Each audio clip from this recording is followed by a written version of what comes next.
Alright, hey guys, I just wanted to do a quick video. I'm really happy right now.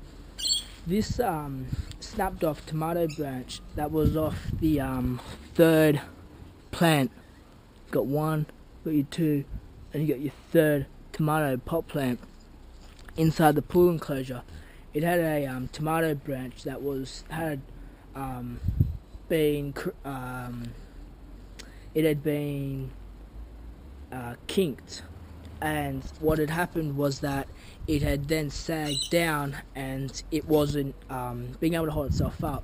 And I tried to readjust it by using a bit of string and tying the string around the trunk of the tomato plant and trying to hold it up there. But in the process of doing that, I unfortunately snapped the the tomato branch arm.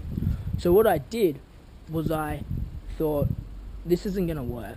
I haven't given it any root fertilizer. I'm going to put it into the soil and see what happens. Mind you, this tomato plant had no form of, or this tomato branch had no form of fertilizer or anything put around the branch when I put it into the soil. This was just bang, straight into the soil, see what happens. I doubt anything's going to happen. Well, I think this is now 2 weeks after doing this, and as we can see, the tomato plant is still alive. That tomato branch, which is now formed into a tomato plant, because I'm giving that a tug and I can't rip that out of the soil. It's gotten roots and it's spread now into the garden.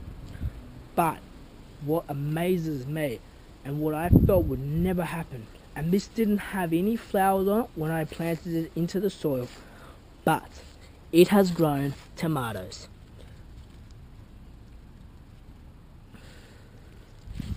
So that tells you don't really need that additive chemicals to be able to grow tomatoes.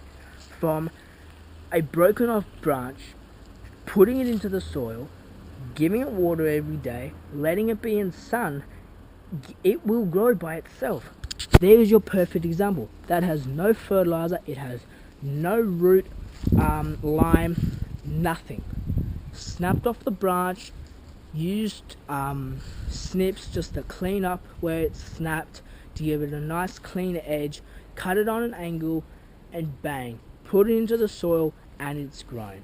This proves that you don't need those added chemicals. You don't need those Yates pot plant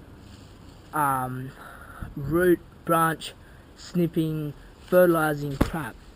Of course this is going to be maybe contradictive to certain people who live in areas where they have absolutely no nutrition or any life going in their garden. But as you can see here, we've got these purple, whatever they're called, and we've got all this greenery around here. So of course it's we've got a massive tree here which takes a lot of water and also gives a lot of water to the other plants. It tells you and it proves that you don't need this. Look, let's see how many tomatoes we've got on here. Look at the branch on here. Oh look here, we've got tomatoes here, we've got a tomato, we've got one tomato here, we've got another tomato here.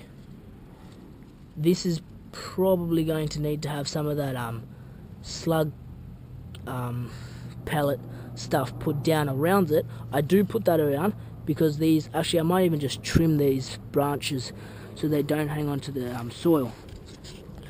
But here we've got 1, 2, 3, 4 tomatoes going right there. 5, 6. We have 6 tomatoes growing on this plant that had absolutely no fertilizer or added nutrition given to it when it was put into this soil. It was just put in the soil, compacted around the branch and put in. So this shows that you don't need that added root nutrient value bullshit, Yates, Yaris, whatever you get, all that rows, cutting, snippet things. This actually, look, this may be different to the fact of other people's plants. You know, you might need that depending on the plant. But for tomatoes, perfect example, you don't need those added chemicals when growing your plants. Thanks for watching, guys. I'll see you next time. Bye for now.